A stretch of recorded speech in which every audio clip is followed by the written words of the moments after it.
আসসালামু আলাইকুম, সম্মানিত অতিথিবৃন্দ। সত্যি বলতে পদকটা আমার কাছে আসলে যথেষ্ট আনএক্সপেক্টেড ছিল। এতটাই আনএক্সপেক্টেড ছিল যে প্রথমে যখন ফোনটা করেছিলাম ভেবেছিলাম প্র্যাঙ্ক কল, তাই বেশ কাঠখোট্টা ভাবে ডিল করছিলাম। কিছুক্ষণ পরে বুঝতে পেরেছি যে ফোনটা সিরিয়াস। আমাকে পই পই করে বলা হয়েছে যাতে আমি সময় বেশি না নেই, সো আমি খুব সংক্ষেপে 3টি কথা বলবো। প্রথমটা হলো, আমি গুম কমিশনের সদস্য এবং আমাদের পজিশন হলো যে গুম বাংলাদেশে ফিরতে পারবে না। অনেক কিছুই হয়তো ফিরবে কিন্তু গুম ফিরতে পারবে না, এটা নন নেগোশিয়েবল। এবং আমি কিছু উদাহরণ দিয়ে বুঝাচ্ছি কেন এটা নন নেগোশিয়েবল। একজন বাবা তৎকালীন বিরোধী দলের মানে আওয়ামী লীগ আমলে তৎকালীন বিরোধী দলের একজন কর্মী ছিলেন। উনি গুম হওয়ার ঠিক আগে 2 সপ্তাহ আগে ওনার বাচ্চা হয়। বাচ্চাটা প্রিম্যাচিওর ছিল এবং ভদ্রলোকের সাথে আমার কথা হয়েছে, প্রিম্যাচিওর বাচ্চাকে সাথে সাথে এনআইসিইউতে নেওয়া হয়। তো বাচ্চাকে কোলে নেওয়ার আগেই উনি গুম হন এবং আমাকে বলেছিলেন যে আয়নাঘরে ওনাকে একটা ছোট বোতল দেওয়া হয়েছিল, পানির বোতল। উনি ওই যতটুকু সময় গুম ছিলেন, ওই যখনই ওনার বাচ্চাকে খুব মিস করতেন তখন ওই পানির বোতলটা এভাবে করে কোলে নিয়ে বসে থাকতেন এবং সেটা দিয়ে উনি ওনার বাচ্চাকে স্মরণ করতেন। আরেকজন বাবা, গ্রামের সাধারণ কবিরাজ, আমার অফিসে এসেছিলেন, দুপুর হয়ে গেছিল, আমি ওনাকে বিফ খিচুড়ি লাঞ্চ হিসেবে অফার করেছিলাম। উনি খেতে কিছুতেই রাজি হননি। তখন আমি জিজ্ঞেস করেছি তুমি খাবেন না কেন? তখন বলেছিল যে যখন উনি গুম ছিলেন তখন ওনার পরিবার এতটা অর্থের অভাবে কষ্ট পেয়েছে যে ওনার বাচ্চা স্ত্রী অনেক সময় না খেয়েছিল। এ কারণে গুম পরবর্তী সময় ফেরত আসার পরে এখন ওনার কাছে বিফ খিচুড়ি টাইপের লাক্সারিয়াস খাবার খেতে উনি স্বাচ্ছন্দ্য বোধ করেন না, এই কারণে আমার ওখানে উনি লাঞ্চই করেন নাই সেদিন।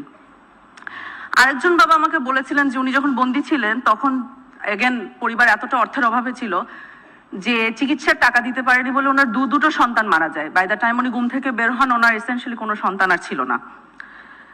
গুম যে ধরনের ক্ষত তৈরি করে সমাজে সেগুলো চোখে দেখা যায় না, কিন্তু সেগুলো ফিল করা যায়।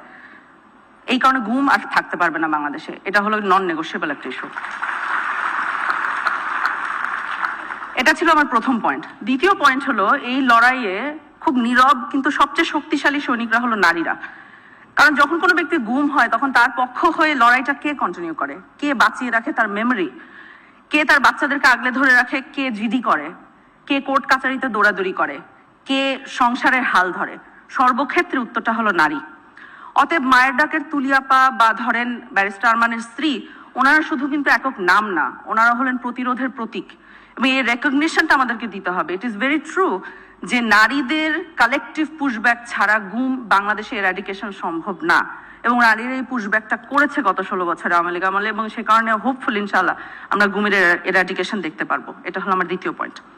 তৃতীয় এবং সর্বশেষ পয়েন্ট আসলে কৃতজ্ঞতা প্রকাশ। কোনো ক্রমেই সম্ভব না যে এই পদকটি আমার একক অর্জন, এটি একটি সামষ্টিক অর্জন। গুম কমিশনের আমার সহযোদ্ধারা ওনারা দিন রাত কাজ করে যাচ্ছেন, এই স্বীকৃতি তো তাদের বটেই, তবে অলসো পাশাপাশি আইন শৃঙ্খলা রক্ষাকারী বাহিনী এবং নিরাপত্তা সংস্থার অনেক ব্যক্তি আমি জানি তারা খুব সাহসের সাথে জীবনের ঝুঁকি নিয়ে আমাদের পাশে দাঁড়িয়েছেন, ইনসাফের পাশে দাঁড়িয়েছেন।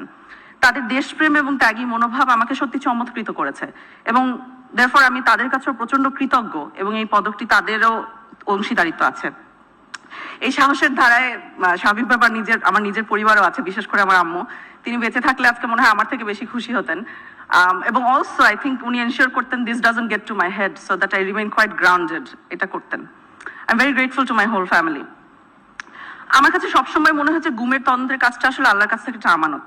অর্থাৎ যদি এর ফলে ভবিষ্যতে কোনো বাবা পানির বোতল কোলে নিয়ে নিজের প্রিম্যাচিওর সন্তানের অভাবটা পূরণ করতে না হয়, দ্যাটস ইনাফ, তাহলে আমরা সাকসেসফুল।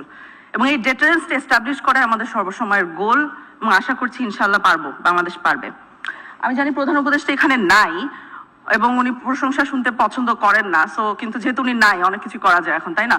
সো যা হোক, করবো না। আমি শুধু এতটুকুই বলি যেটা ওনাকে পরে নিজেও বলবো, সেটা হলো ওনার জন্য আমার অনেক দোয়া হয়, অনেক দোয়া হয়। ধন্যবাদ।